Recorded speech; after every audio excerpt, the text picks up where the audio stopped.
Hello दोस्तों, teaching गुरु में आपका फिर से स्वागत है। फिर से एक नई जोश और नई ऊर्जा के साथ हम एक नए टॉपिक से, जो कि आज हम लोग आरटी 2009 और एनसीएफ 2005 जो कि केवीएस पीआरटी पेडागोजी का है, पढ़ेंगे। तो चलिए स्टार्ट करते हैं। और यहाँ से आपको तय है कि आपको कम से कम 3 से 4 क्वेश्चन आपको यहाँ से मिल जाएंगे, आरटी से और एनसीएफ 2005 से। राइट टू एजुकेशन 2009, शिक्षा का अधिकार अधिनियम। आरटी 2009 निःशुल्क एवं अनिवार्य बाल शिक्षा का अधिकार 2009 है। इसका उद्देश्य क्या है? इसका उद्देश्य देखते हैं हम लोग। 6 से 14 वर्ष की आयु के बच्चों, किसने 6 से 14 वर्ष की आयु के बच्चों को निःशुल्क एवं अनिवार्य शिक्षा का सार्वभौमिकरण था। इसका मतलब क्या था कि सभी बच्चों को निःशुल्क और अनिवार्य शिक्षा देंगे। ठीक है। राष्ट्रपति द्वारा हस्ताक्षरित 26 अगस्त 2009 को। संपूर्ण भारत में कब लागू हुआ? 1 अप्रैल 2010 में, सिवाय जम्मू कश्मीर को छोड़ के। तो इसमें अध्याय दिए हुए हैं। तो पहले अध्याय में प्रारंभिक धारा 1 और 2 में अनुच्छेद 1 अनुभाग में अधिनियम का उल्लेख है। बच्चों को निःशुल्क और अनिवार्य शिक्षा का अधिकार अधिनियम 2009। अनुच्छेद 2 में विभिन्न शब्दावली को परिभाषा, जैसे उपयुक्त सरकार, बच्चे, कमजोर वर्ग, प्राथमिक शिक्षा, वंचित बच्चे, स्कूल, राष्ट्रीय बाल संरक्षण आयोग, निगरानी प्रक्रिया, स्थानीय निकाय आदि। धारा 2 के बी में बालक की उम्र 6 से 14 वर्ष की आयु का प्रत्येक लड़का और लड़की। सी है इसका वर्ग का अर्थ ऐसे बच्चे से है जिसके माता पिता की वार्षिक आयु 2.5 लाख से कम हो। 2.5 लाख सरकार द्वारा अधिसूचित आय से कम। डी प्रारंभिक शिक्षा का अर्थ कक्षा 1 से कक्षा 8 तक की शिक्षा देना है। धारा 4 है विद्यालय से बाहर के जिन बच्चों का नामांकन नहीं हुआ है उन्हें उनकी आयु के अनुसार उपयुक्त कक्षा में प्रवेश दिया जाएगा और पूर्व की शिक्षा उसी वर्ष उचित तरीके से पूर्ण की जाएगी। एग्जाम्पल देखते हैं इसका। 10 वर्ष की उम्र के बच्चे का कक्षा 5 में प्रवेश किया जाएगा, क्योंकि कक्षा 1 में प्रवेश 6 वर्ष की आयु से शुरू होता है। इंपॉर्टेंट है धारा 5। जब बच्चे विद्यालय छोड़ते हैं तो उन्हें तत्काल स्थानांतरण प्रमाण पत्र देना होगा और इसकी जिम्मेदारी प्रधानाध्यापक की होगी। अध्याय 3 में है उपयुक्त सरकार, स्थानीय अधिकारियों और माता पिता के कर्तव्य। धारा 6 से 11 में दिए हैं ये। प्राथमिक विद्यालय 1 किलोमीटर के भीतर और उच्च प्राथमिक विद्यालय 3 किलोमीटर के भीतर स्थापित किए जाएंगे। ठीक है, ये अध्याय 3 में है। धारा 7 राज्य और केंद्र के व्यय का उल्लेख है, जिसमें राज्य और केंद्र सरकार का व्यय जो अनुपात होगा, जो रेशियो होगा, वो 60:40 होगा। 60 केंद्र सरकार करेगी, 40 राज्य सरकार। पूर्वोत्तर राज्य उत्तराखंड में हिमाचल प्रदेश सहित के लिए केंद्र और राज्यों का व्यय अनुपात 90:10 है। उत्तराखंड और हिमाचल प्रदेश के लिए, जो पूर्वोत्तर राज्य है, उनके लिए व्यय का अनुपात कितना होगा? 90:10। धारा 8 में समुचित सरकार के कर्तव्यों का उल्लेख दिया है। धारा 9 में स्थानिक प्राधिकारियों के कर्तव्यों का उल्लेख है। धारा 10 में माता पिता एवं अभिभावकों के कर्तव्य है। धारा 11 में सरकार द्वारा प्रति प्राथमिक शिक्षा के लिए आंगनवाड़ी और नंदन घर खोलने का प्रावधान है। अध्याय 4 में स्कूल और शिक्षकों की जिम्मेदारी है। धारा 12 से 28 तक है इसमें। धारा 12 कक्षा 1 से 6ठी तक के विद्यालयों में कुल सीटों का 25% गरीब कमजोर वर्ग, असुविधाग्रस्त, वंचित वर्ग और वंचित बच्चों के लिए मुफ्त शिक्षा के लिए आरक्षित किया जाएगा। उनकी फीस की प्रतिपूर्ति उपयुक्त सरकार द्वारा की जाएगी। धारा 13 है किसी भी बच्चे से कोई प्रवेश शुल्क, कैपिटेशन शुल्क, प्रवेश परीक्षा या स्क्रीनिंग टेस्ट नहीं लिया जाएगा और निगरानी प्रक्रिया प्रतिबंधित होगी। प्रवेश शुल्क लेने पर 10 गुना जुर्माना लगेगा और प्रवेश परीक्षा देने पर 25,000 रुपये का जुर्माना लगाया जाएगा। धारा 14 में है जन्म प्रमाण पत्र या आयु प्रमाण पत्र न होने पर भी बच्चों का प्रवेश से वंचित नहीं किया जाएगा।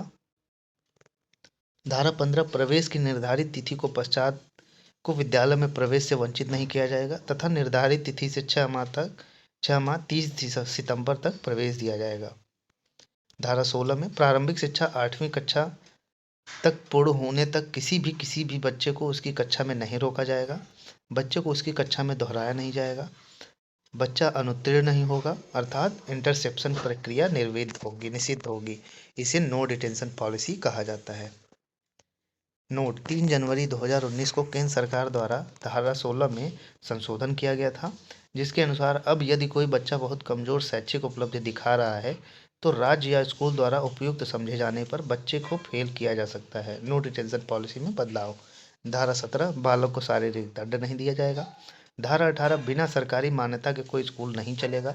ऐसा करने पर 1 लाख रुपए का जुर्माना लगेगा और कोई व्यक्ति दोबारा ऐसा करता पाया जाए तो उस पर 10,000 रुपये का प्रतिदिन जुर्माना लगाया जाएगा। धारा 21 विद्यालय द्वारा विद्यालय प्रबंधन समिति एसएमसी के गठन का प्रावधान है। स्कूल मैनेजमेंट कमेटी उच्च प्राथमिक के लिए। धारा 22 विद्यालय द्वारा एसडीएमसी के गठन का प्रावधान है सीनियर सेकेंडरी स्कूल के लिए।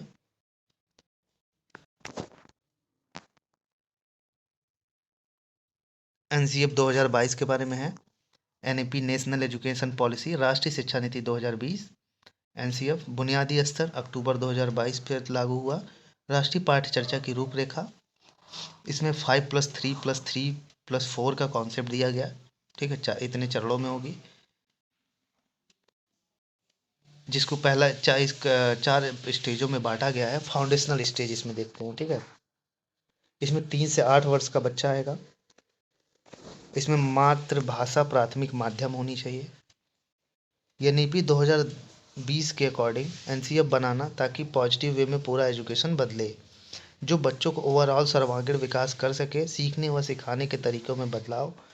ECC early childhood care and education, यह समय सबसे क्रूशियल बच्चे की फाउंडेशन बनाता है, तो फोकस ओवरऑल ग्रोथ और डेवलपमेंट पर हो, इसलिए एजुकेशन पॉलिसी लाई गई।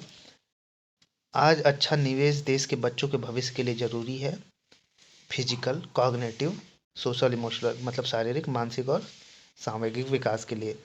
यहाँ से क्वेश्चन पूछा था एलडीसी में। दिमाग की 85% और डेवलपमेंट 6 साल तक हो जाता है, तो दिमाग को स्टिमुलेट होने के मौके दें। फैमिली, घर, पड़ोसी, समुदाय की भूमिका क्या होगी। खेल को महत्वपूर्ण साधन माना है। कैसे सीखते हैं, यहीं से स्कूल की तैयारी होती है। सक्रिय रहते हैं। नेचुरल लर्नर हमेशा उत्सुक रहते हैं। छू कर, देख कर, चख कर जिज्ञासा शांत करते हैं। उनके प्राकृतिक सीखने के कौशल को समझें। सीखना एक सक्रिय और संवादात्मक प्रक्रिया है, जिसमें बच्चे खेल के माध्यम से और अन्य अनुभवी लोगों के साथ बातचीत के माध्यम से सीखते हैं। एनसीएफ में शामिल होंगे। स्कूली शिक्षा के लिए राष्ट्रीय पाठ्य चर्चा की रूपरेखा एनसीएफएससी। बचपन की देखभाल और शिक्षा के लिए राष्ट्रीय पाठ्य चर्चा की रूपरेखा एनसीएफईसीसीई। शिक्षकों की शिक्षा के लिए राष्ट्रीय पाठ्य चर्चा की रूपरेखा एनसीएफआईई। प्रौढ़ शिक्षा के लिए राष्ट्रीय पाठ्य चर्चा की रूपरेखा एनसीएफएई। पंचकोश ज्ञान की 5 परतें। पहला है अन्नमय कोश, भौतिक परत के लिए, शारीरिक विकास के लिए यह है। प्राणमय कोश जीवन शक्ति ऊर्जा प्राणिक विकास देंगे। मनोमय कोश मन की परत। विज्ञानमय कोश बौद्धिक परत। आनंदमय कोश आंतरिक रूप। शारीरिक विकास फिजिकल डेवलपमेंट, उम्र के हिसाब से सहनशीलता, पोषण, स्वास्थ्य, फिजिकल क्षमता का विस्तार होगा। बच्चों को मेजर सिस्टम की स्मूथ फंक्शन पर ध्यान देना होगा, जैसे पाचन तंत्र, स्वतंत्र तंत्र पे। मेंटल डेवलपमेंट, ध्यान, एकाग्रता, साहस व नकारात्मक संवेगों को हैंडल करना। मूल्यवर्धन को लोगों, परिस्थितियों से अटैच करने की इच्छा शक्ति सिखाना। इंटेलेक्चुअल डेवलपमेंट, अवलोकन, विश्लेषण की क्षमता, तार्किक भाषाई कौशल, कल्पनाशीलता, अंतर करने व सामान्यीकरण की क्षमता। स्पिरिचुअल, चैतसिक विकास, खुशी, प्रेम, स्वतंत्रता, सौंदर्यानुभूति व स्वज्ञान की यात्रा। एनईपी 2020 फाउंडेशनल स्टेज के गाइडिंग प्रिंसिपल क्या है। हर बच्चा सीख सकता है, चाहे किसी भी बैकग्राउंड का हो। हर बच्चे की अपनी गति क्षमता है सीखने व ग्रो करने की। बच्चा नेचुरल रिसर्चेस है, इनके अंदर गजब की ऑब्जर्वेशनल स्किल्स होती है। स्वयं के अनुभवों का निर्माण है, यह अनुभव देखकर छूकर प्राप्त करते हैं। उनके अनुभवों व लर्निंग के तरीकों को एक्नॉलेज करें। खेल आधारित क्रियाएं बच्चों के विकास व सीखने के लिए प्रमुख साधन हैं। उन्हें लगातार आसपास के वातावरण अनुभव करने के मौके दें। जेंडर, कास्ट, क्लास की समता पर आधारित शिक्षण, ओपन एंडेड क्वेश्चन पूछें। बच्चे को ग्लोबल सिटीजन बनाने के 2025 तक एनसीएफ का टारगेट को पूरा करें।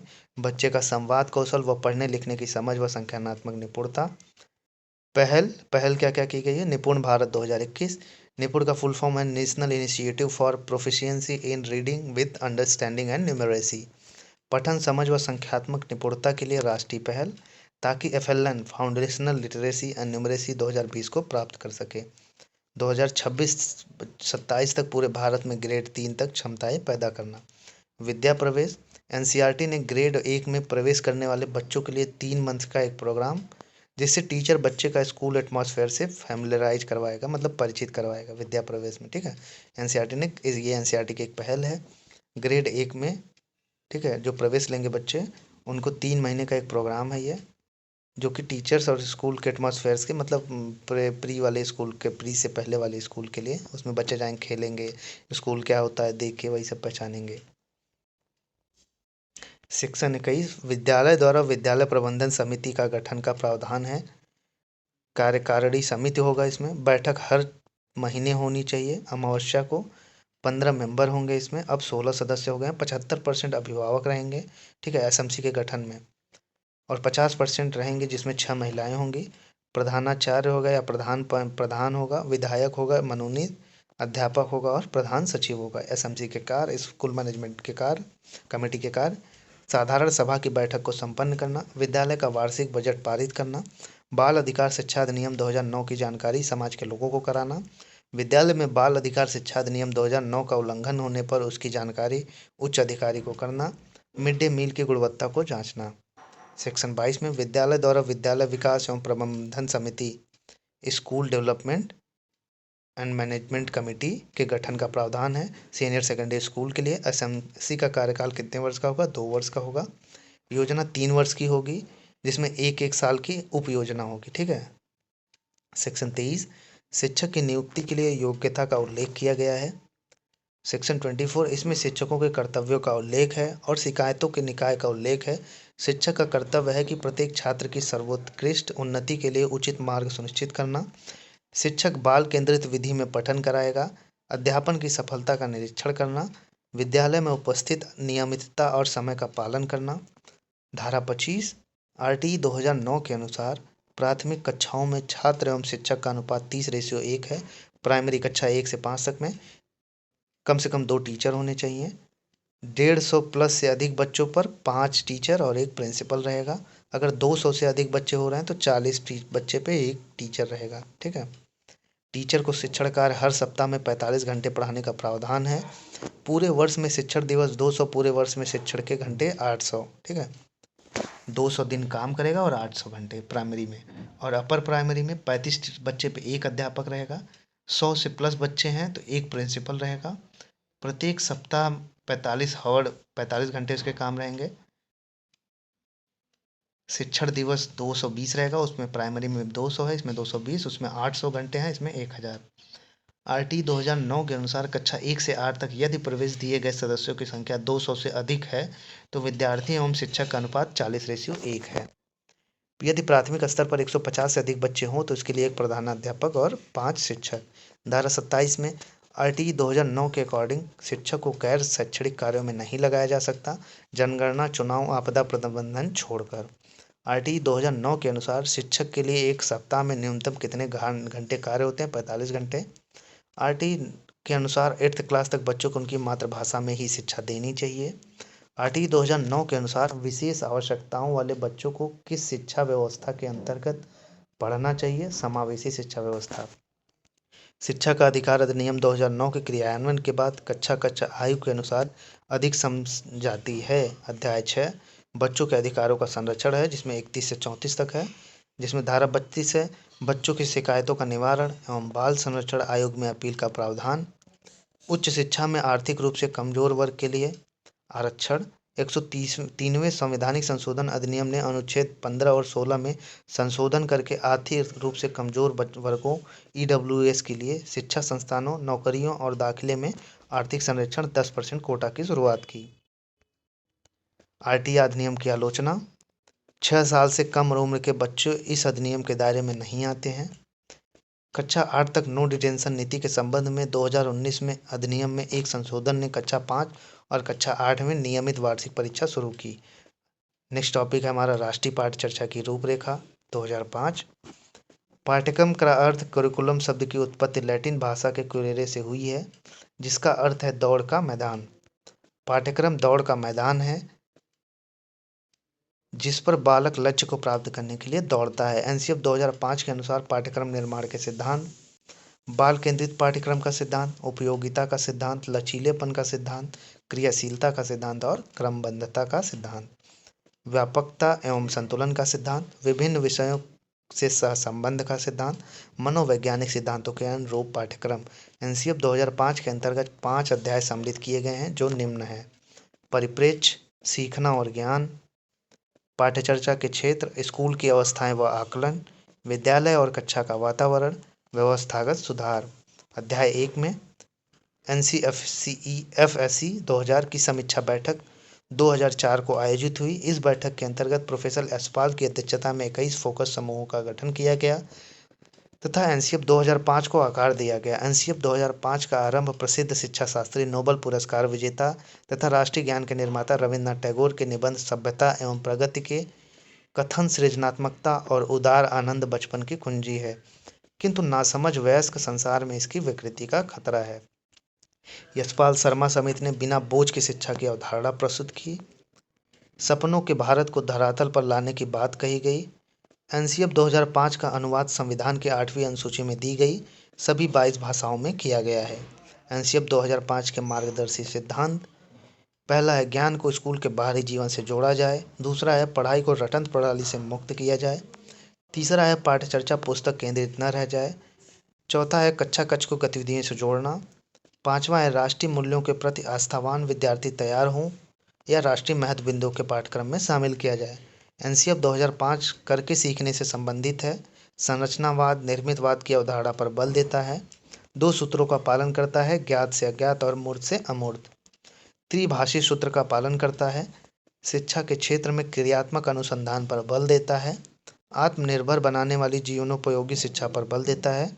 समस्या समाधान विधि को सर्वाधिक महत्वपूर्ण बताता है। अध्याय 2 में सीखना और ज्ञान, नवीन शिक्षण विधियों के प्रयोग पर बल, नवीन तकनीक के प्रयोग को मान्यता, पाठ्य सहगामी क्रियाओं को अनिवार्यता, बाल केंद्रितता को महत्वपूर्ण स्थान अर्थात बच्चों के अनुभवों, उनकी क्रिया सहभागिता को प्राथमिकता देना, छात्रों के सर्वांगीण विकास पर बल, गुणवत्ता आयाम में बालकों के लिए संरचित अनुभवों एवं पाठ्यक्रम सुधार को महत्व, बच्चों में तार्किक चिंतन तथा समस्या समाधान की योग्यता का विकास करना। इस पाठ्यचर्चा की संरचना में पर्यावरणीय शिक्षा को महत्वपूर्ण स्थान दिया गया। शिक्षा में कल्पना और मौलिकता को महत्वपूर्ण जगह दी जानी चाहिए। एनसीएफ 2005 के अंतर्गत सीखने का अधिकार निर्मितवाद, रचनावाद को माना गया है। एनसीएफ 2005 के अंतर्गत शिक्षक की भूमिका सुविधा सांप्रदाता एवं सुगमकर्ता की होती है। बहुश्रेणी कक्षा व्यवस्था अर्थात एक से अधिक कक्षा के विद्यार्थी जब एक साथ पढ़ते हैं, कक्षा में अध्यापक के व्यवहार, सहायक सामग्री तथा मूल्यांकन की तकनीक में परस्पर सामंजस्य होना चाहिए। अध्याय 3 पाठ्यचर्चा के क्षेत्र, स्कूल की अवस्थाएं व आकलन के बारे में है। भाषा, बहुभाषिक शिक्षण पर बल, मातृभाषा को शामिल किया जाए। त्रिभाषा सूत्र क्या है? पहली भाषा होगी घरेलू भाषा या मातृभाषा, दूसरी होगी हिंदी या संस्कृत, तीसरी अंग्रेजी भाषा। नेक्स्ट होगा भाषा कौशल में सुनना, बोलना, पढ़ना, लिखने पर बल। आरंभिक वर्षों में भाषा के 3 कौशल सुनना, बोलना व पढ़ने पर जोर देना चाहिए। बाद में लेखन कौशल को इसमें शामिल करना चाहिए। गणित विषय का पाठ्यक्रम ऐसा हो जो तर्क, चिंतन, समस्या को सूत्रबद्ध करने व समाधान में मदद करे।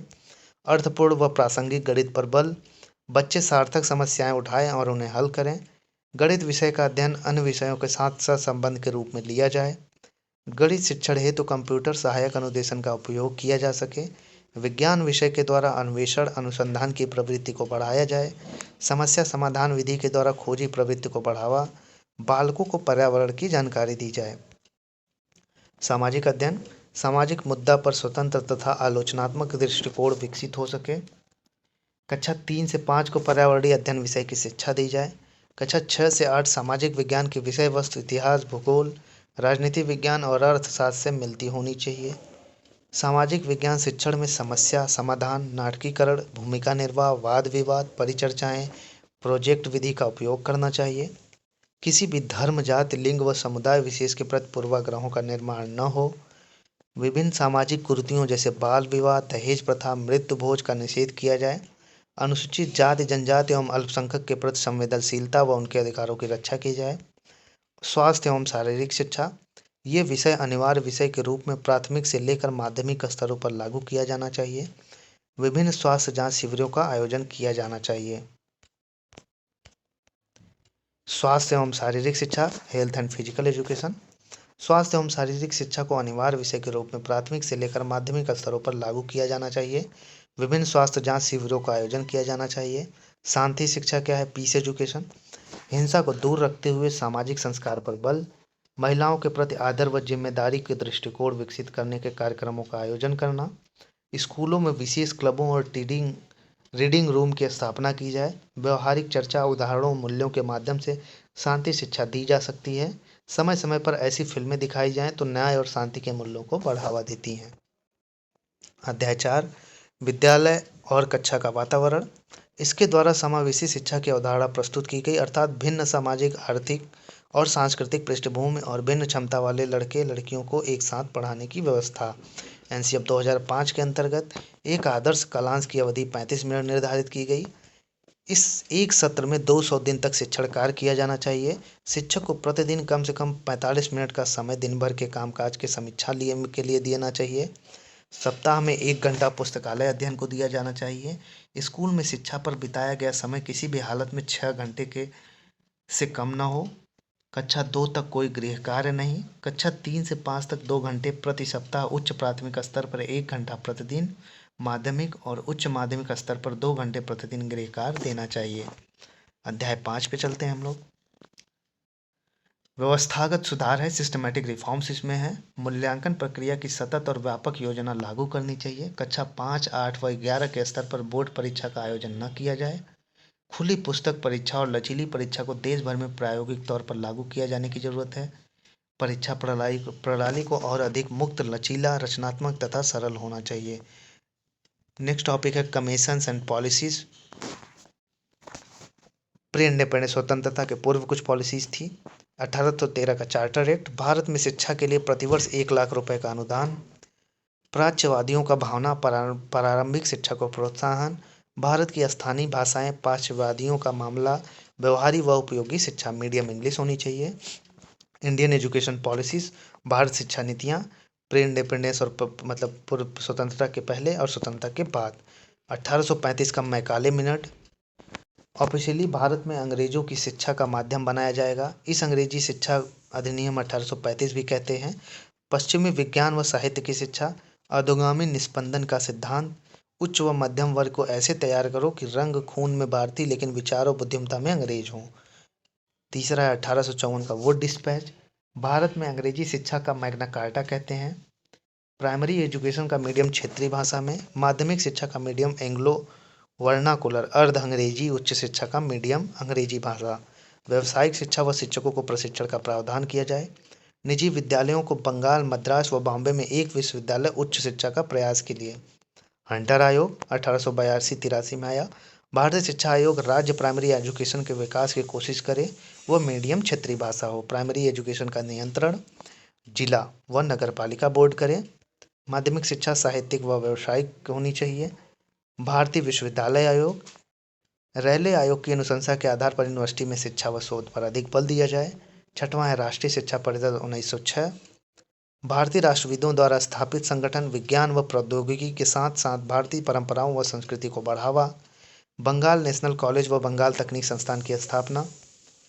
सातवां है कलकत्ता विश्वविद्यालय आयोग, सैडलर, जिसको सैडलर विश्वविद्यालय आयोग भी बोलते हैं।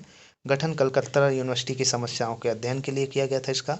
स्कूली पाठ्यक्रम 12 वर्षों का होना चाहिए। डिग्री पाठ्यक्रम 3 वर्षों का। महिला शिक्षा, तकनीकी शिक्षा, प्रायोगिक विज्ञान, अध्यापकों के प्रशिक्षण हेतु।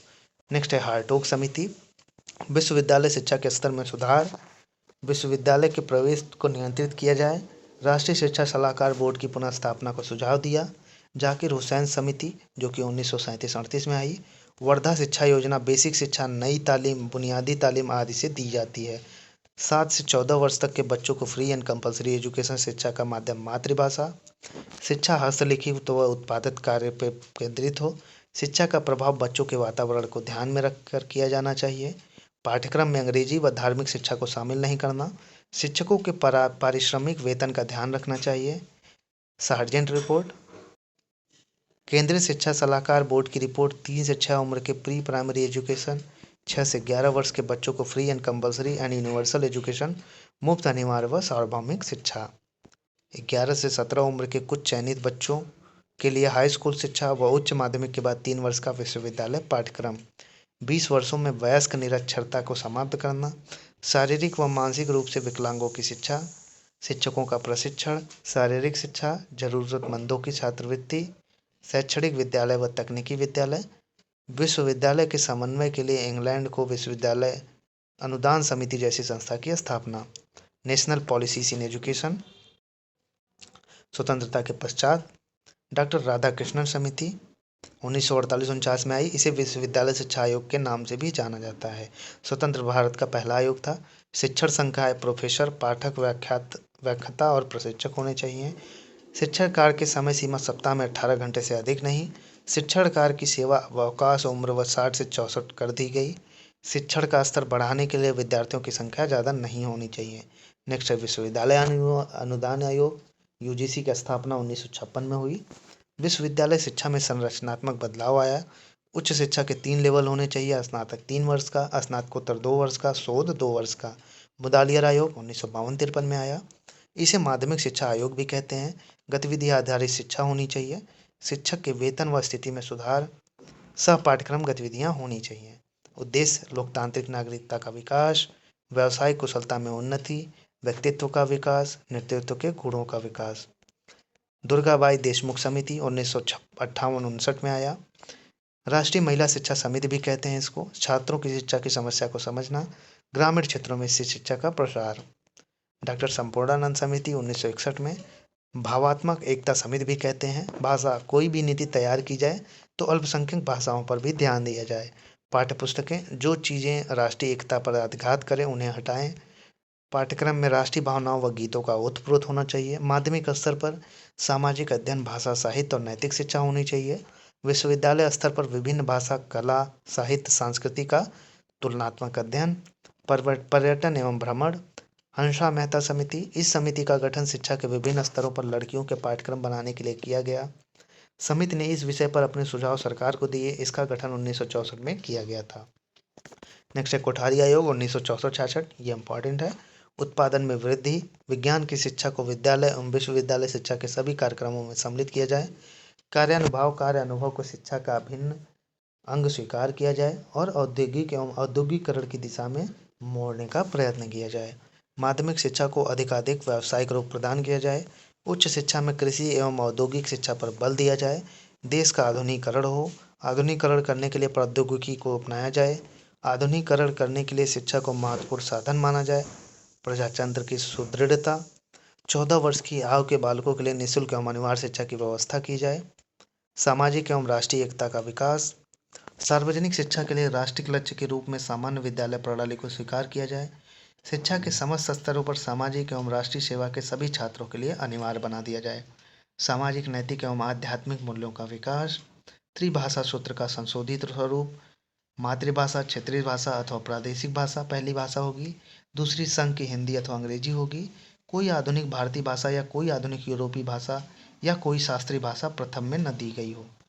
बी, कक्षा 1 से कक्षा 8 तक प्राथमिक शिक्षा को 2 स्तर बना दिए जाएं। पहले भाग में कक्षा 1 से कक्षा 5 तक तथा दूसरा भाग कक्षा 6 से 8 तक होनी चाहिए। राज्य सरकारों द्वारा राज्य शिक्षा सेवा तथा राज्य विद्यालय शिक्षा परिषद का गठन किया जाना चाहिए। नेक्स्ट है राष्ट्रीय शिक्षा नीति 1986। शिक्षा में योगदान देने वाले महत्वपूर्ण कदम इस प्रकार हैं।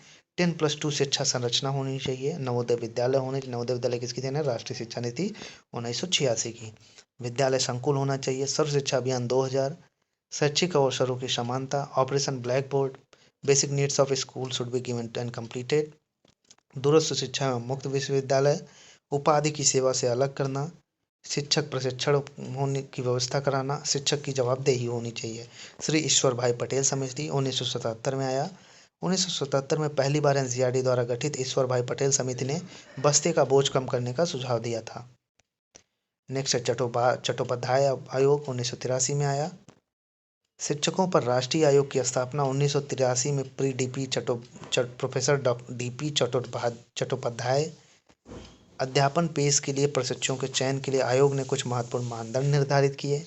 उन्होंने शिक्षण प्रशिक्षुओं के चयन के लिए परीक्षण प्रक्रियाओं का मानकीकरण भी किया।